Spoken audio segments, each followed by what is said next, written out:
Hi,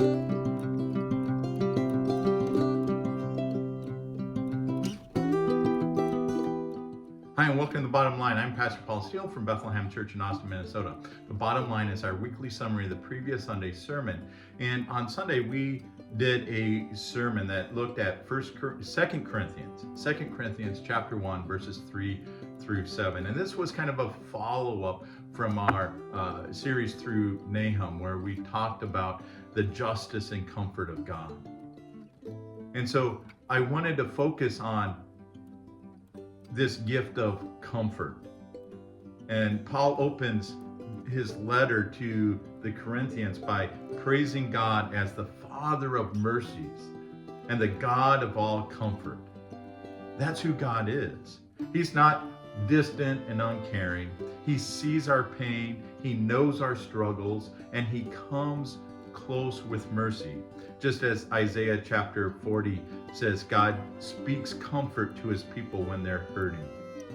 But here's the amazing part. God doesn't just comfort us so we can feel better. He comforts us so that we can comfort others.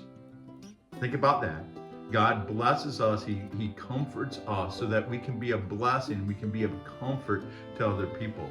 So every time you've been strengthened by God, as you've gone through a dark season, He was also equipping you to be a blessing to someone else down the road. Our trials are never wasted when we let God use them to serve others. Our trials, our pain are not wasted when we allow God to use them so that we can serve and bless other people. And Paul also reminds us that we share in Christ's sufferings. And because we share in Christ's suffering, we also share in his comfort. Following Jesus doesn't mean that your life will be easy. In fact, many times you're going to experience the opposite. There's going to be times of depression. There's going to be times of hurting. There's going to be times of doubt. There's going to be times when life just isn't easy.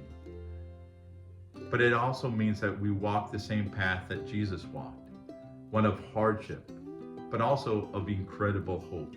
We can face trials and tribulations and affliction with confidence because we know that just as Christ was raised from the dead, he will carry us through and give us the comfort, the hope that we need. So here's the bottom line. God comforts us so we can comfort others. God comforts us so we can comfort others.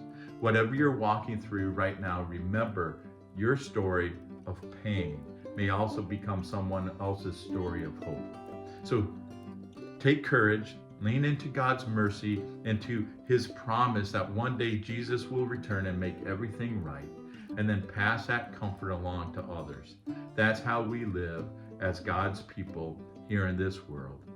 Thank you for watching, and I want to remind you that you can help us with what we're doing here in Austin, Minnesota by two ways. You can be praying for us. You can pray that we here at Bethlehem will become a disciple-making church. We want to make disciples. We want to pass this comfort on to others. And you can give. You can go to our website, BethlehemChurchAustin.com, go to the Give tab, and follow the instructions that will help us with the resources we need to do ministry here in Austin.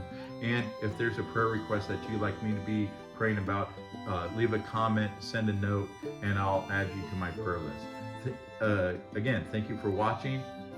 I hope that you have a wonderful rest of the week, and God bless.